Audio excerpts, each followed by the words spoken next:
everyone. Peace and blessings. I'm April Muhammad with Grow Bush Hills. Thank you for coming to our our composting class today. This is a series that we're doing here at Grow Bush Hills, Gardening 101, if you would call it that. But today's episode is going to be about composting. We're going to learn about the few different methods of composting, the 4 elements that we need for composting, and we're going to look at composting on a large and a small scale. So today we want you to come along with us to see how to compost. All right, so there are 4 main elements to a really good compost, and that is we have our green material, our brown material, some water, and a little air. Now first we need to find out, why do we need compost? Well, compost is a breakdown of organic materials that's added to our soil to help amend our soil. It's almost like vitamins for your soil. So this process is really an affordable way to do that, to add nutrients to our soil. So it's kind of like, some people would say it's like fertilizer. Now we're going to learn some do's and don'ts along this course as well. But here I want to show you an example of the brown materials. Now when we're talking about brown materials, we're talking about dead leaves, and we can do cardboard. Now the thing about cardboard, you know, all those packages from Amazon and all the paper, as long as it's not bleached or glossy or have like a ton of printing on it, you want to stay away from those. You can also use sawdust. You can use we had some bamboo here. We got some nice bamboo. These things will break down. They are organic and they're going to break down. And what the brown material does, it adds the element of carbon to your to the process of composting. Next we'll have green material. Now that's your grass clippings. So, or if you want to, you can take some weeds that's not blooming, like they have seeds. So you can take these things, but grass clippings are, after you cut grass, you can take that. That's probably the best thing to use. Now I will tell you a secret. Even with this, if you really want a fast compost, I prefer a hot compost, and we said we were going to talk about 2 different types of compost, and one of the compost is, I like to call it lazy man's compost, but it's a passive way of composting. You just it takes more time and you don't have to be as aggressive with it. But I'm a little impatient. I want mine to hurry up. So the compost that I want to do is a hot compost, and you can do it as soon as 6 weeks, but it takes 6 to 12 weeks. But a passive compost can take up to 6 months. You just kind of put the stuff in there and leave it there. But we're going to do what we call a hot compost. So here with our brown material, our green material, if you took your brown material and the way to speed up the composting process, you lay it out. You can take your lawnmower and you can just make them kind of smaller. Just kind of chop them up a little bit with the lawnmower. And then you can also do that with your green material. Now green material is just not grass. Now grass is the one of the better sources for nitrogen. However, your kitchen scraps are the things to use as well. Those are considered green materials. And just a sec, we're going to talk more about what are good things to use for green material. All right, so we talked about the brown material. And one thing I did forget about to mention in the brown, when using brown material, you can also use sawdust. So if you know someone who's doing some construction work, hey, hit them up and get some sawdust, because that's really good. It's already kind of finely grated up or chopped up. So now we want to talk about our green material. Our green material can be anything from our kitchen scraps, coffee grounds. Yes, I know coffee is brown, but that is one of the greatest sources to add to your composting. And you can go to Starbucks, you can go to your local coffee shops, or if you're a coffee drinker like myself, to save those coffee grounds every day and add them to your compost. You get bananas, all your fruits. Now the things you want to stay away from when we're talking about composting, you want to stay away from dairy, meats, because those things can actually, you know, everybody say, oh, compost stinks. It won't stink and it won't attract, yes, they will break down, but they won't attract animals, because those are the things that will attract animals. But you want to stay with think about a vegetarian. Think about being a vegetarian. Your compost is a vegetarian. But I do want to say a couple of things that in my research and in my experience, a lot of people will add eggs and onions and garlic. Of course, those are nice things to add. One thing about eggs, or egg shells, because we don't want to put the whole egg in there, but your egg shells, a lot of people will add that in there. But scientifically, egg shells won't break down like for millions of years.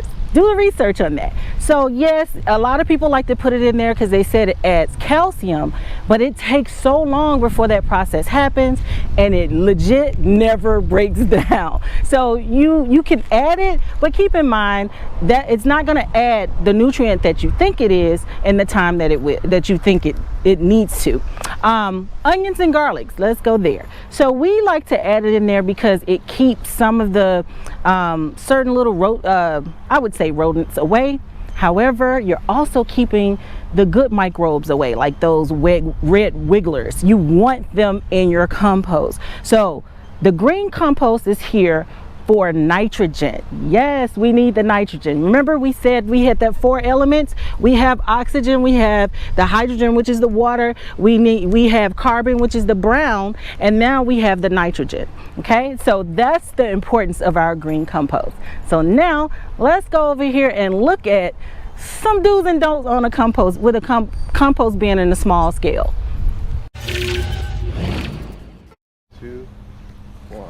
Okay, you guys, we are here with a very nice looking compost bin, but I don't think people know it's a compost bin because one is not labeled. So I want to show you what happens when we don't label it, and this is a community garden, so we got some community things going on in here. So I want to take a look. We started off with some nice brown material, you see that, but we also got some other interesting material. So this is not a plastic recycling bin. This is I believe it was designated to be composting. So this is not gonna disintegrate up in here. We got plastic bottles. You know, if this was paper, this would be great to put in there, if this was the brown paper thing. But if you get a closer look in here, you also have the ants. Now, you won't have as many ants in a normal compost bin if you do it properly. But right here, the ants are coming in because there are some foods in there, and I can almost smell it a little bit, but the smell will be less if we had this as a proper compost. And here is something else here. Now, when we talked about brown material, you can also use newspapers, of course, but this newspaper, you want to stay away from like newspapers that have the printing on it. This is not good to put in there. So yes, you can use newspaper, but stay away from the glossier newspaper. But this would be perfect for a small area. Now, what I failed to mention in the beginning, the dimension that a good compost bin should be is a 3x3. We say 3x3. You can have a small one, but you want a 3x3 because that's the perfect size for, like I said, like to reference baking. That's the perfect size to get your compost at a nice height so that it can warm up and start to decompose. What you want your compost to look like is chocolate cake. Like when you touch it, it shouldn't have a smell. The smell you should have once it's done, it's like a fresh earth smell, and it should crumble in your hand like chocolate cake. So I want to take you over to a larger scale composting bin. Well, they have 3 compartments, which is really ideal to do if you're really going to try to compost. I'm also going to provide some information in the link on this video. We're going to go, so you don't have to, you can use this as reference, but we want you to get down and have all the resources that you need to do this successfully. I'm also going to show some pictures of me composting at home. I just brought some crates and I'm doing a whole bunch of interesting things at home, but right now we're going over here to a larger scale composting. Of course, most of you all do not have a farm, but some of y'all may have a pretty nice sized backyard that you can do this type of composting bin. So come follow me. Okay, so here is a compost on a larger scale, as you all can see. We have 3 bins. We have the larger pile, which looks to be in a part of its beginning phase, and then this pile, which we're going to try to turn it, and then we have another pile where we're still adding things to here.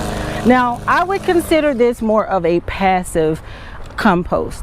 Now, what I do like and what I'm doing myself, I went and purchased some of these old pallets, crates or what have you, and if you can see these, they're great to create a 3x3. They're tall enough if you stand them up, and you can put a couple of them together to get a nice size composting. You want to be able to get in there, because with composting you want to be able to turn it every 2 to 3 days, that's if you are doing hot composting. But with this being passive composting, now you don't have to do anything for real now, but you're gonna wait 6 months. I don't want to wait 6 months, but you see here, let's show you some green material. You see the green material that they have? It looks like cabbage. Look like we have some things from the farm. We got eggshells. There we go with the eggshells. Let's get in here and take a good look at the eggshells. You see the eggshells? You got all kinds of stuff. Got tomato, yeah, you got a potato. Now you see that coffee, this coffee filter is cool if it is not bleached, but if this is bleached, then this would not be good to put in there. But that coffee filter could be serve as a good good brown material. So we got some good stuff going on in there. Look at the coffee right there. Okay, so let's show you. Now they're passively doing this. So let's show you over here to the third one. Now we're gonna mix this up. Let's see if it got any heat. When you're mixing it, you want to look on the inside to see, do you have any heat? Now this doesn't have any heat. You even have grass clippings here. So typically in a hot composting situation, the center would be heated, and what you would want to do when you come out to mix it up, you would want to bring the center out.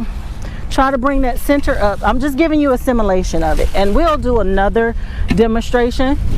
You will just mix it up almost like, and it takes a little manpower, because you don't want it to just sit. Oh, there we go. There goes some. There we go. Let's get that in there. Let's see, do we see any smoke? Now sometimes you can see, now you see how wet this is? So it should, ooh, and we got some wet red wigglers. Let's get here. Let me get my gloves. Now this is good compost. I see microbes, and if you see this baby right here, let's see, where did she go? Oh, and it doesn't smell bad. Look at her. That baby there. That's what you want to see. Let's get her to go on over there and continue. But they're gonna come. Now if we get this is about the right amount of moisture, because remember, we need air. So us turning it and doing it like this is creating the air. You want water, which you're gonna spray it down. If it's too dry, that'll be a problem, but you want to make sure that it's like a wet sponge, a ringed out sponge, you know. So that's the great amount of moisture. So you would just kind of spray this down a little bit, and you're gonna do a layer, and I'm gonna kind of go over the layers with you all when you're starting it. But let's look in here as we turn it. Let's get it turned up. We want to bring the inside to the out, just mixing it up. Now if you use grass clippings, there are some incidents where things can combust if it gets too hot when you're doing hot composting. So you don't want it to go over 160 degrees. Well, how will we know if it's 160 degrees? Well, they have composting thermometers. Well, if you don't want to spend $15, $20 on that, you can get a nice long piece of steel, put it in the center, and kind of put it on your arm. And if it's too hot, then you know you need to go ahead and aerate it a little bit. So I see wood. So we're mixing it up. We're getting this nice and mixed up. So we're getting the air, because we gotta have that oxygen. So y'all hear that heavy breathing, right? Because gardening is not for the weak at heart. Now I will say this, the key to this compost is to pile it high, just like this. So this is a great looking compost here, piling it high, keeping it high. You don't want it spread out too much. Now let's take a look at our, we're putting that back in there, getting that, you want to take the center and bring it out. And we saw, I'm interested to see, well, we're not going to see the heat come out of any of these, I do not believe, because it's more of a passive compost. Now I don't have my boots on today, so I'm not going to go all the way in here, because yeah, we may have some friendlies come out. So let's look at what we have here. All this brown. Now I would moisten this a little bit. If we didn't have rain in the forecast, I would moisten this just a tad bit because of the green. Now you see how that thick layer of green is on top, which is good. Remember, the thick layer of brown on top. The brown provides the carbon, the green provides the nitrogen, and of course we have our water for hydrogen and our air for oxygen. So being that we have rain, you don't need to wet this, okay? And this is the brown is what kind of helps stop the smell. You know, a lot of people think that compost may stink up their house. No, not if you have the right mixture. So what is the right mixture? Let's talk about that. The right mixture for a good healthy compost, you want to start with a lot of people would do 50-50. You can, and you don't want to, there really is a science to it, but I like to look at doing 2 parts brown to 1 part green. Now here's the other thing to that. The real science is 30-1. Well, how do we do that ratio? One way you could do it is 30 pounds. For every 30-pound brown material, you do 1 pound green material. But who gonna be doing all that, right? So I like to put, if I have 2 buckets of brown, I'll start off with 1 bucket of brown. You always start off the base of your compost. Look here, the base is going to start off with your brown, then you would add your green. So let's just simulate it right here. Then you will add your green, then you will come back with some more brown. Let's just add a little more brown on top. Now I'm kind of cheating because I don't have it all, but I am going to show you guys mine from start to finish. But you see how this is clumped up? Now you don't want it to be clumped up like that. You want, especially the green grass clippings, because this can turn into a slushy mess. Even though it's high in nitrogen, the grass is great to use, but if you don't use it properly, that's the thing that will start to really stink and turn into a slushy mess. So you want to make sure that when you do use your grass clippings, that they are kind of distribute properly, and you have a nice amount of green brown to cover it. Okay, and then we'll add some green. It's almost like a lasagna. And another good thing is you can add something from the other compost or your garden and add in some microbes. They also have I think is compost starter, and it you just kind of put it in there. Now if you're going to use manure, if you're going to use some manure, keep in mind you don't want to use manure from animals who eat meat, who are carnivorous. You want to use animals that's vegetarian, right? Because again, think about your compost pile as a vegetarian pile, right? So let's get that over there because we want it nice and pile high, 3 feet by 3 feet. Now one of the last things that I will point out to you, and I hope you got a decent look at what it would look like. See, I wasn't ran off by too many animals, and if you look in here, I haven't fought off any ants, right? No, because there's so many other microbials in here doing this job, breaking down all of this organic matter. So most of the ants you see kind of like on the outside of this. But one other thing I would like to point out to you, location. Okay, we looked at materials. Now you could use brick. You can use anything to build it with, as long as it's natural. You want to be careful not to use things that would leach off into your compost. But let's look at location. So y'all see this beautiful, beautiful farm. Now this is a farm. This is not a garden at all. So if you look here, there's a beautiful tree. A lot of people will put compost dead center in the sun. Now that's not necessary, because you would have to make sure that it's moistened more often, and you will have to do more work. But most of you guys, I'm sure we all want to do a little passive working, right? So if you look at how this is situated, you want it at the furthest part of your garden. If you are blessed to have an area where you can just kind of keep it away from your house, because you're gonna attract little rodents or whatever.